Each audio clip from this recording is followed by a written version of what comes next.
1절부터 12절까지 제가 먼저 읽고요. 우리 한 절씩 교독하면서 마지막 절 함께 읽겠습니다. 예수께서 이 말씀을 마치시고 갈릴리를 떠나 요단강 건너 유대 지경에 이르시니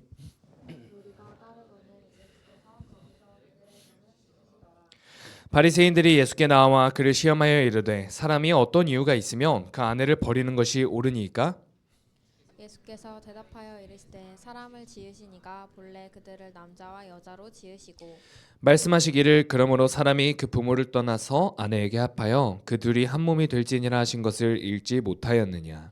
그런즉 이제 둘이 아니요 한 몸이니 그러므로 하나님이 짝지어 주신 것을 사람이 나누지 못할지니라 하시니 여짜오되 그러면 어찌하여 모세는 이혼 증서를 주어서 버리라 명하였나이까? 예수께서 이르시되 모세가 너희 마음의 완악함 때문에 아내 버림을 허락하였거니와 본래는 그렇지 아니하니라. 내가 너희에게 말하노니 누구든지 음행한 이유 외에 아내를 버리고 다른 데 장가드는 자는 간음함이니라. 제자들이 이르되 만일 사람이 아내에게 이같이 할진대 장가들지 않는 것이 좋겠나이다. 예수께서 이르시되 사람마다 이 말을 받지 못하고 오직 타고난 자라야 할지니라. 함께 읽겠습니다. 어머니의 태로부터 된 고자도 있고 사람이 만든 고자도 있고 천국을 위하여 스스로 된 고자도 있도다. 이 말을 받을 만한 자는 받을지어다. 아멘. 할렐루야. 다시 한번 할렐루야. 주일 예배 나온 여러분들을 환영하고 축복합니다. 우리 오늘 옆 사람들에게 인사하지 않을 겁니다. 자, 바로 들어가 볼게요. 자, 오늘 마트에 가보면요, 요즘 정말 많은 여러 종류의 물건들이 있습니다. 제가 얼마 전에 사모님과 함께 어떤 목사님 집에 간 적이 있습니다. 고기를 먹자고 집에 초대를 하셨는데 근데 이제 고기를 주시니까 빈손으로 가기 못하잖아요. 그래서 제가 사모랑 다른 걸 사가겠다라고 했거든요. 예를 들면 콜라, 상추, 쌈장 이런 거. 그래서 우리가 쌈장을 사려고 진열대에 갔습니다. 진열대에 갔는데 여러분들 쌈장 하나 고르려고 저희가 얼마나 고민했는지 모릅니다. 자, 그러니까 쌈장 코너를 가니까 고기용 쌈장, 매콤한 쌈장, 우렁 쌈장, 청양고추 쌈장, 쌈장만 해도 진짜 여러 가지 종류 있는 거 알아요? 별 쌈장이 다 있더라고요. 그러니까 차라리 우리가 하나 쌈장 하나밖에 없었으면 그냥 주는 대로 샀을 텐데 선택지가 많으니까 오히려 뭘 사야 할지 걱정이 되더라고요. 결국에는 한참을 그래서 고민하다가 골랐습니다. 골랐는데요. 골라놓고도 이제 계속해서 후회를 한 거예요. 다른 게 더 맛있지 않았을까. 그래서 결국에는 저희 두 개를 샀던 걸로 기억을 합니다. 두 가지 종류를. 근데 여러분들 세상이 참 좋아졌습니다. 이런 것처럼 쌈장뿐만이 아니라요. 사실 우리가 뭘 하나를 하려고 해도 선택지가 정말 많은 세상입니다. 그런데 이런 선택과 관련해서 재밌는 심리학 연구가 하나 있는데요. 잼 실험 들어봤어요? 마트에 두 가지 종류의 잼을 진열해 놓습니다. 두 가지 종류가 아니라 두 가지 방식으로 진열해 놓습니다. 그리고 어느 쪽에서 더 많이 팔렸을까 하는 시험인데, 자, 한쪽에는 24종류의 잼을 뒀습니다. 그리고 한쪽에는 6종류의 잼을 뒀어요. 자, 이 중에서요, 과연 어느 쪽이 더 많이 팔렸을까요? 24종류와 6종류 중에서 분명히 24종류의 잼을 둔 곳이 더 많이 팔렸을 것 같고 더 보기에 좋았을 것 같은데 6종류의 잼만 둔 진열장이 10배 많은 판매량을 기록했다라고 합니다. 자, 이게 무슨 뜻일까? 생각해보면 인간은 너무나도 많은 선택지가 있으면 오히려 선택을 포기하게 되거나 아니면 골랐다고 해도 후회하는 마음이 계속해서 들 정도로 끊임없이 후회하고 만족하지 못한다라는 거겠죠. 이렇게 마트에서 쌈장 하나 고르는 것도 선택지가 많은데 여러분들 우리 인생을 돌아보면 우리 인생에 얼마나 많은 선택지가 있겠습니까? 우리는 수많은 선택지를 항상 눈앞에 둡니다. 그리고 이 수많은 선택지들 중에서 어느 게 나한테 더 편한지 그리고 어느 게 나를 더 기분 좋게 해줄 수 있는지를 계속해서 찾아 헤매는데요. 요거는 관계도 마찬가지인 것 같습니다. 우리는 습관적으로 우리의 주변의 관계에서도 더 좋은 선택지를 찾습니다. 조금 더 우리의 유익이 될 만한 사람과 관계를 맺고 싶어 하고 조금만 나랑 맞지 않아도 다른 사람 만나면 되지 하면서 마치 방금 얘기했던 24개의 잼을 고르듯이 한다라는 거죠. 그런데 이런 식으로 관계를 맺는다라고 한다면 관계는 필연적으로 불안해질 수밖에 없습니다. 왜냐하면 내가 관계를 선택할 수 있다는 것은 다른 사람도 마찬가지로 관계를 선택할 수 있다는 이야기가 되기 때문이죠. 그런데 진짜 관계라는 것은 기분에 따라서 그리고 유익에 따라서 취사 선택하는 게 아니라고 성경을 이야기를 합니다. 그렇다면 성경에서 말하는 관계는 무엇이냐? 가장 먼저 이야기할 건요. 먼저 관계의 기준이 내 기분에 따라서가 아니라 하나님의 기준에 있다라는 겁니다. 제가 사역을 시작하면서 처음으로 샀던 노트북이 있습니다. 지금까지도 쓰고 있는 노트북인데 어느 날 화면이 안 들어와서 먹통이 되어버려서 서비스 센터를 가지고 갔어요. 그래서 서비스 센터에서 수리기사님이 들여다보시고 하시는 소리가 메인보드가 탔더라고 하더라고요. 혹시 노트북 메인보드가 타본 경험이 있는 사람이 있어요? 메인보드가 타면 그냥 노트북 전체가 날아간 거랑 똑같은 겁니다, 사실상. 그래서 아예 노트북을 사실 가는 게 그냥 노트북을 새로 사는 게 더 저렴한데 다행히 무상 수리가 됐는데요. 근데 알고 보니까 이 노트북이 불량인 줄 알았더니 제가 잘못했던 거더라고요. 제가 이 노트북을 잘못 관리를 했는데 뭐가 잘못 관리를 했냐? 정품 충전기를 원래 노트북을 사면 따로 줍니다. 근데 제가 그 정품 충전기를 잃어버린 게 아니라 고장 났었거든요. 그 단자 끝이. 근데 새로 사서 쓰기도 귀찮고 그리고 비싸요. 되게 비싸요. 충전기가. 그러다 보니까 제가 한참 동안 그냥 아무 충전기나 썼었거든요. 그래서 사무실 사람들한테도 제가 물어봤어요. 아, 이거 핸드폰 이거 고장 났는데 충전 단자가 아무 충전기나 이거 써도 되겠죠? 그러니까 주변 사람들이 괜찮겠죠. 괜찮을 것 같은데요? 하는 거야. 그래서 거기도 확신을 얻어서 또 그걸로 충전을 해서 쓴 겁니다. 근데 알고 보니까 그게 문제였다고 하더라고요. 기기마다 적정 전압이 있는데 아무 충전기로나 그렇게 꽂아서 쓰면은 전압이 들쑥날쑥해져서 메인보드가 타버린다라는 겁니다. 특히 싸구려 충전기를 쓸 때 더 그런다라고 하는데, 자, 우리가 수련회 때도 이야기를 했습니다. 물건마다 제조사가 있고 제조사마다 매뉴얼이 있다라고요. 그리고 매뉴얼대로 사용을 해야 기기를 가장 오래 쓸 수 있고 완벽하게 작동을 하는데, 그건 우리의 마찬가지 인생도 그렇다.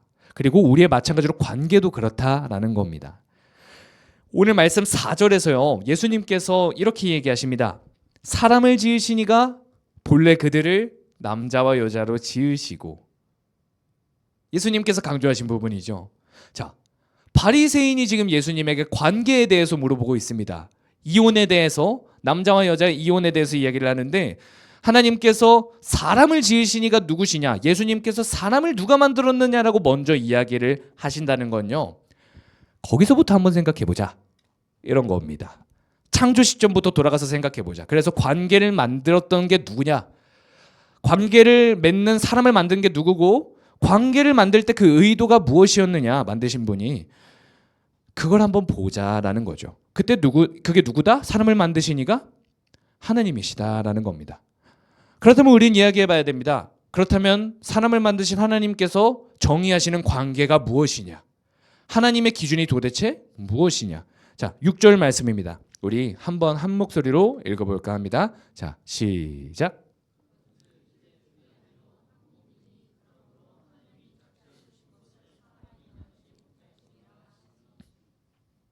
네, 하나님이 정하신 기준은 뭐다? 한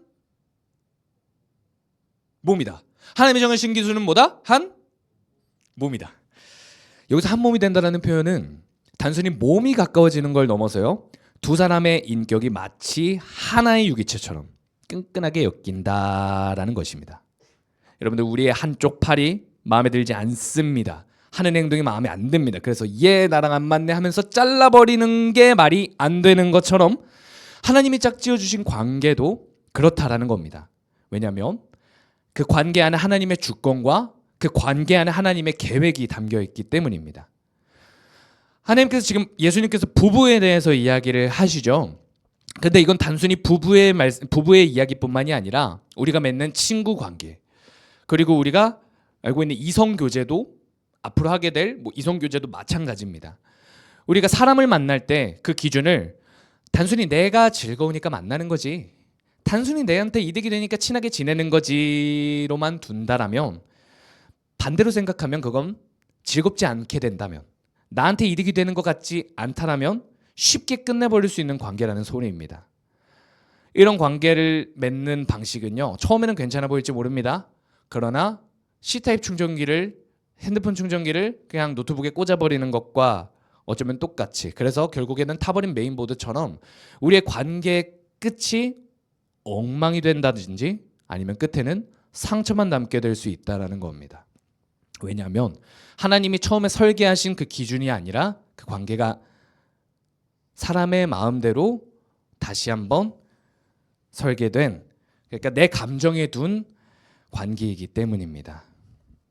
참된 그리스도인들은 관계의 기준을 내 감정에 두는 대신에 창조주 하나님께서 설계하신 모습을 기준 삼는 사람들입니다. 그래서 고민하는 거죠. 하나님께서 이 친구를 나에게 보내주신 이유가 뭘까? 내가 이 친구와의 관계를 통해서 하나님의 성품을 드러낼 수 있는 방법이 뭘까? 어떻게 내가 하나님을 닮아갈 수 있을까? 이런 고민들을 하게 되는 이유는 하나님이 관계의 주인이시기 때문입니다. 그런데 하나님이 관계의 주인 되신다라는 건 관계가 나의 만족을 위한 소비재가 아니라 관계 속에서 우리가 하나님의 신실하심을 배워갈 수 있는 훈련의 자리다라는 거죠. 그래서 우리 영도교회 고등부가 나의 감정과 나의 기분이라는 그런 언제 흔들릴 수 있는 그 변덕스러운 감정이 흔들리지 않고 이 하나님이 설계하신 모습이라는 그 기준에 우리의 관계를 세워서 우리가 성경적인 관계를 회복해 나가는 공동체가 되기를 축복합니다. 그런데 하나님이 설계하신 관계가 이렇게나 완벽한데 왜 자꾸 우리의 현실의 관계는 그렇다면 삐걱거리는가? 우리가 사실 궁금한 건 그겁니다. 왜 우리의 현실의 관계는 왜 자꾸 삐걱거리고 서로에게 상처를 주고 상처를 받으면서 끝나는가? 이게 두 번째로 이야기할 내용인데 성경에서 말하는 이유는 이것입니다. 우리의 관계가 깨지는 이유를 뭐라고 하냐면 바로 마음의 완악함 때문이다 라고 하십니다. 우리가 아무리 좋은 설계도가 있어도요, 아무리 우리가 좋은 레시피가 있어도, 아무리 우리에게 백종원이 열심히 요리 레시피를 설명을 해준다고 해도 내가 똥손이라면 사실 제대로 된 요리가 나오지 않는 것처럼 우리가 맺는 관계가 삐걱거리고 서로에게 상처를 주다가 끝나는 이유, 결국에는 관계를 포기해버리고 회피하게 되어버리는 그 근본적인 이유를 예수님께서 말씀하시는데 바로 오늘 본문 8절에서 나오죠. 자, 예수님께서 대답을 이제 하셨습니다. 사람이 지으신 것 한 몸이다. 하나님이 지으신 관계는 사람이 마음대로 나눌 수가 없다. 너희는 한 몸이다. 근데 바리새인들이 다시 묻습니다. 아니, 예수님, 한 몸이라면서요. 근데 성경에서는 말합니다. 남자와 여자가 더 이상 못 살겠으면 이혼해도 된다라고 얘기하잖아요. 모세는 이혼 증서를 주고 이혼해도 된다라고 이야기를 하잖아요. 그럼 뭐가 맞는 겁니까 지금? 이혼을 하라는 겁니까 말라는 겁니까? 예수님께서 이렇게 얘기를 하시는 겁니다. 방금 8절 말씀처럼요. 그러니까 원래는 아닌데 완악함 때문에 허락하였다. 자, 이 완악함이라는 단어가 뭘까요? 우리가 평소에 잘 쓰지 않는 말인데 성경에서는 조금 나와서 우리 교회에서는 조금 가끔 쓸 때가 있습니다. 여기 완악함이라는 이야기는 쉽게 이야기하면 심장이 돌처럼 딱딱하게 굳었다라는 겁니다. 심장이 딱딱해지면 어떻게 될까요? 죽겠죠? 근데 여기서 비유로 표현하는 거는 심장이 딱딱해지면요, 상대방의 감정이나 그런 아픔에 대해서 공감을 하지 못하게 되는 상태가 된다라는 겁니다. 상대방이 얼마나 아픈지, 내 말 한마디에 친구가 얼마나 상처를 받게 될지 느껴지지가 않는 상태가 됩니다. 그리고 이 완악한 마음은요, 나만 생각하게 됩니다. 오직 내 기분만, 오직 내게 좋은 것만, 내 이득만, 내가 손해보지 않는 것만 계산적으로 탁탁탁탁탁탁탁 뭐 있어 보일지 모르지만 그것만 중요하게 생각하는 마음이 이 완악한 마음이 된다라는 거죠. 그래서 이 상태가 되면 어떻게 되느냐? 친구랑 싸우고 나서 아이씨 내가 왜 사과해? 제가 잘못했는데 라고 하면서 끝까지 버티는 이런 마음이라든지, 아니면 뭐 교제하고 있던 사람에게 실증이 났어요. 근데 정식으로 이별 통보하지 않고 잠수 이별해버리는 거, 이런 것들까지, 이렇게 관계를 회피하는 모습들까지 상대방의 마음은 아파하는 마음은 느껴지지 않고 오직 나만 중요한, 돌처럼 굳어져서 딱딱한 완악한 마음이 그 중심에 자리하고 있기 때문이라는 겁니다. 모세가 이혼 증서를 써주라고 한 건요, 사실 이혼을 권장해서 그랬던 게 아닙니다. 당시 사회상이 굉장히 완악했기 때문에 그 완악한 분위기 속에서 아무런 보호장치 없이 여자들이 길거리에 쫓겨나게 될까봐 그 여자들을 보호하기 위해서 만든 장치가 이혼 증서였다라는 겁니다. 합법적으로 이 자는 이혼을 했다. 그래서 보호받으려고. 그런데 사람들은 이 법에 원래 만들어진 취지는 싹 다 무시하고 법에 적혀 있으니까 이혼해도 돼라고 하면서 그냥 자신의 죄를 정당화하는 도구로 써버렸다라는 겁니다. 그런데 우리가 이 구절을 통해서 무엇을 봐야 하냐? 바로 예수님께서 말씀하시고자 하는 것은 관계의 실패가 환경의 문제가 아니라, 관계를 실패하는 건 환경 탓이 아니라 바로 사람들 안에 있다. 이 딱딱한 마음이, 완악한 마음이 문제다라고 하시는 거죠. 그럼 여기까지 이야기하면 이럴 수 있습니다. 그래 맞아, 전도사님 그게 맞아요. 저 사람의 완악한 마음 때문에 내 관계가 완전히 빠그라졌어요. 그래, 학교에서 있는 그 친구가 그래, 왜 그렇게까지 내가 관계 힘들었는데 제가 저렇게 딱딱한 마음을 갖고 있어서 그랬구나라고 할 수 있는데요, 예수님께서는 저기에 있는 저 사람에 대해서 마음을 얘기하신 게 아니라 지금 말씀을 듣고 있는 사람들에게 이야기를 하신 거였다라는 겁니다. 즉 어쩌면 말씀을 듣는 나에게 하시는 말씀일 수 있다라는 거죠. 사실 우리는 참 이기적인 사람들입니다. 우리의 마음에는요, 도저히 사랑할 수 없는 사람들이 있습니다. 그리고 굳이 전선생님, 굳이 하나님 제가 그 관계에 연연을 해야 돼요? 굳이? 하나님 제가 그 사람 없어도 잘 살아요, 상관없어요 라고 이른바 쿨한 태도라는 말 뒤에 숨어서요, 어쩌면 우리는 하나님이 소중히 여기시는 사람들의 마음을 외면하고 회피하고 있을지도 모릅니다. 그런데 이러한 우리의 행동들이, 우리의 이러한 태도들이요, 사실은 우리의 영혼이 다 타버리고 딱딱해져 버린, 굳어져 버린 모습이라는 겁니다.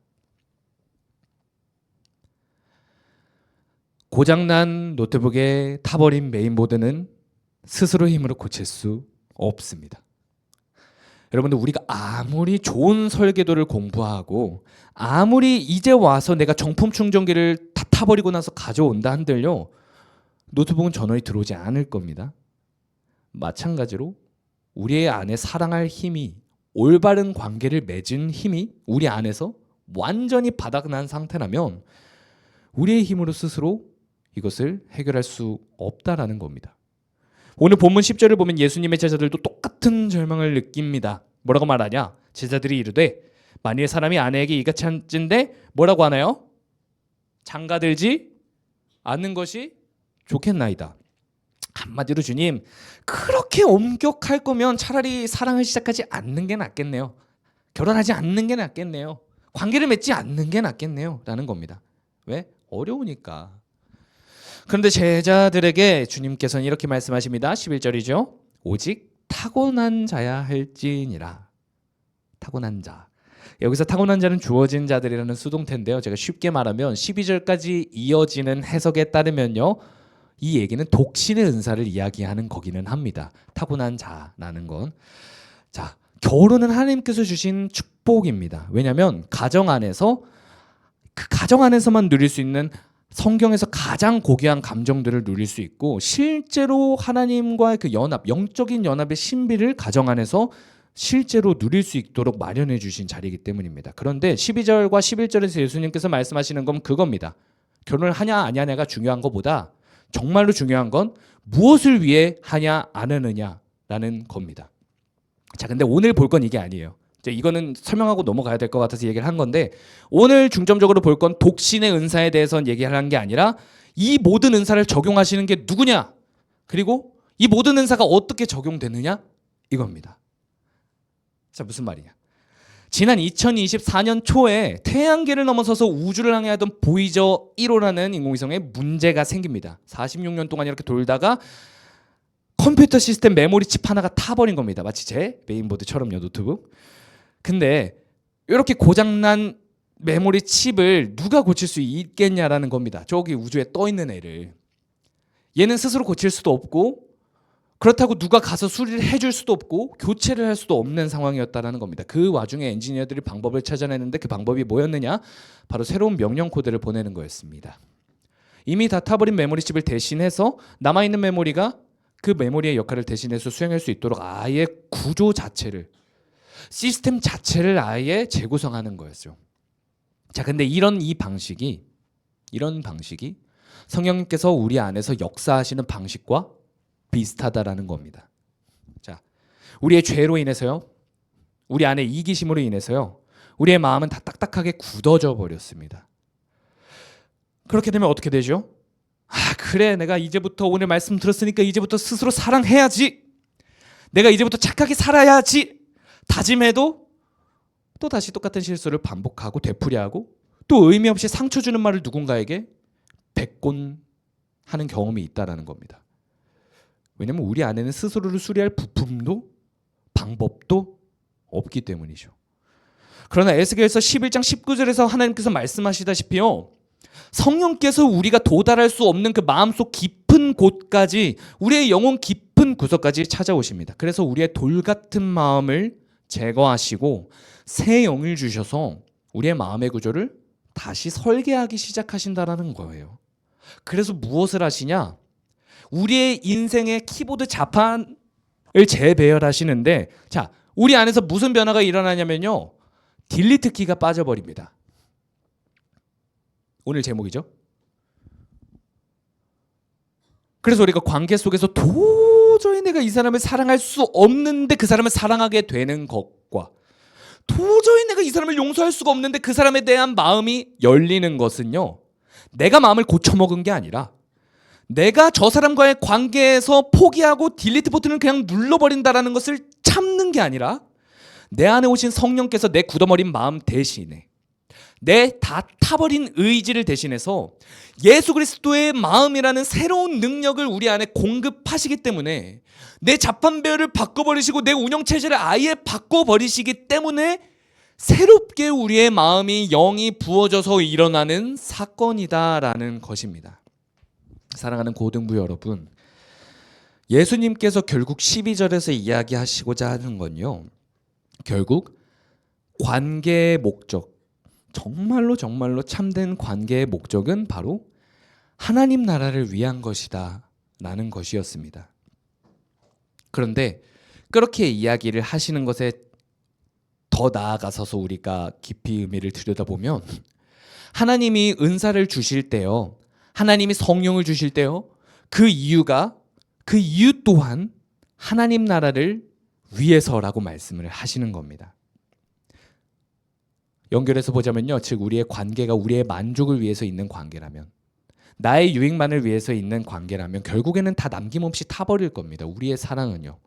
그렇지만 만약에 우리의 관계가 하나님의 나라를 위해서 맺는 나의 동기가 있고 그것을 바라는 마음으로 내가 있는 관계라면, 성령께서 그 관계를 지탱하실 초자연적인 능력을 공급하신다라는 겁니다. 우리의 생각과 우리의 이성을 넘어서서요. 어떤 사람은요, 그 성령께서 일하시는 그 역사하심을 통해서 그 힘으로 깨진 가정을 지켜낼 수도 있을 겁니다. 어떤 사람은 그 힘으로 친구를 용서하게 될 수 있을 겁니다. 어떤 사람은요, 또 그 힘으로 세상의 유혹들을 이겨내고 세상의 가치관들을 뒤로 하고 오직 하나님 한 분만으로 만족하면서 살아갈 수 있는 능력을 얻게 될 수도 있을 겁니다. 이 모든 게 어떻게 가능하냐면, 우리의 관계의 목적지가 성령님으로 인해서 나의 유익이 아니라 하나님 나라를 위한 것으로 바뀌었기 때문입니다. 제가 한번 이야기한 적이 있습니다. 신앙생활은 잘 하는 것이 아니라 잘 누리는 것이다. 마찬가지입니다. 그리스도인의 관계는요, 노력의 영역을 넘어서서, 노력의 영역이라기보다는 방향과 수신 상태, 믿음을 받아들이는 영역에 있습니다. 내 안에 사랑이 없음을 인정하고요, 그리고 하나님 나라를, 그렇지만 하나님 나라를 위해서 내가 살아가고자 갈망합니다. 내가 이 관계를 맺을 때도 주님 위해서 관계를 맺고자 합니다 라고 구하는 이들에게 성령님께서 세상을 거스르는 힘을 주신다라는 겁니다. 이론이 아닙니다. 제가 이야기하는 건 조금 복잡할 수 있는 내용이었지만 우리의 이성이나 단순히 지식적으로 이야기하는 게 아니라 정말로 그걸 넘어서서 일하시는 성령님의 일하시는 방식에 대해서 이야기를 한 겁니다. 그래서 여러분들이 이 방식을 소망하셨으면 좋겠습니다. 성령께서 우리 안에 내주하시면서 정말로 일하실 거라는 그 믿음을 우리가 붙들고 소망했으면 좋겠습니다. 그래서 우리가 나의 좋고 나쁨이라는 그런 나의 감정을 기준 삼아서 단순히 우리가 딱딱한 마음으로 쉽게 포기해버리는 그런 유익을 위한 관계가 아니라 내 안에 계신 성령님께서 이끌어가는 방식으로, 그래서 하나님 나라를 위해서 그렇게 제목처럼 딜리트 키가 빠진 사랑을 하게 되는 신비를 경험하는 우리 고등부가 되기를 축복합니다. 자, 우리 이 시간 함께 찬양할 텐데 주님 마음 내게 주소서라는 우리 찬양하면서 우리 함께 신앙 고백하길 원합니다. 우리 함께 찬양하겠습니다.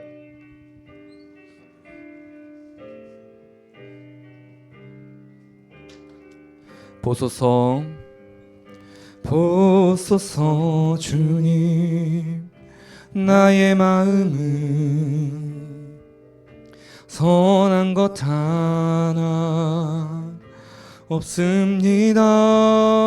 그러나 내 모든 것 주께 드립니다. 사랑으로 안으시고 날 새롭게 보소서 보소서 주님, 나의 마음을 선한 것 하나 없습니다. 그러나 내 모든 것 주께 드립니다. 사랑으로 안으시고 날 새롭게 하소서. 주님 마음 내게 주소서. 내 아버지 주님 마음 내게 주소서. 나를 향하신 주님의 뜻이 이루어지도록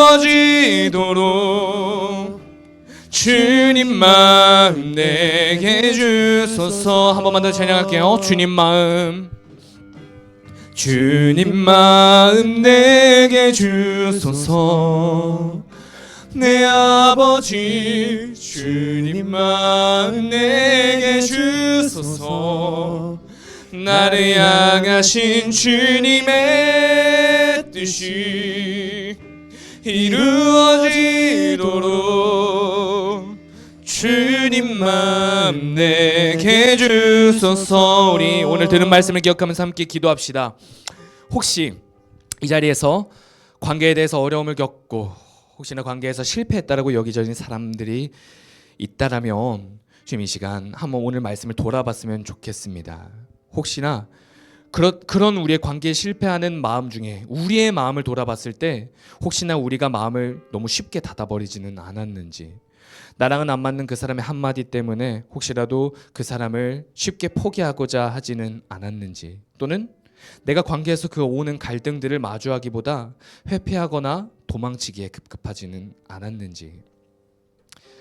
사실은 우리는 이런 관계 앞에서 관계뿐만이 아니라 우리는 너무나도 연약한 사람들입니다. 그래서 우리는 돌처럼 굳어진 마음으로 다른 사람에게 쉽게 상처 주고요, 또 상처받으면서 살아가는 사람들입니다. 그런데 주님께서는 그런 우리를 포기하지 않으신 사랑을 먼저 보이셨습니다.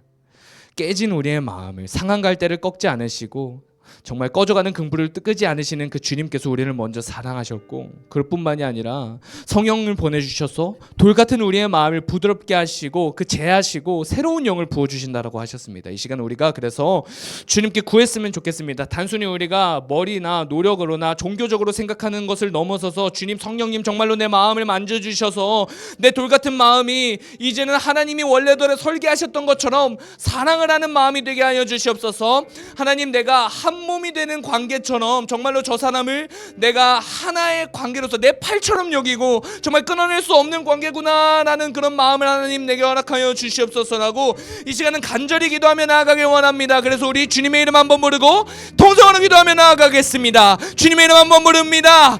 주여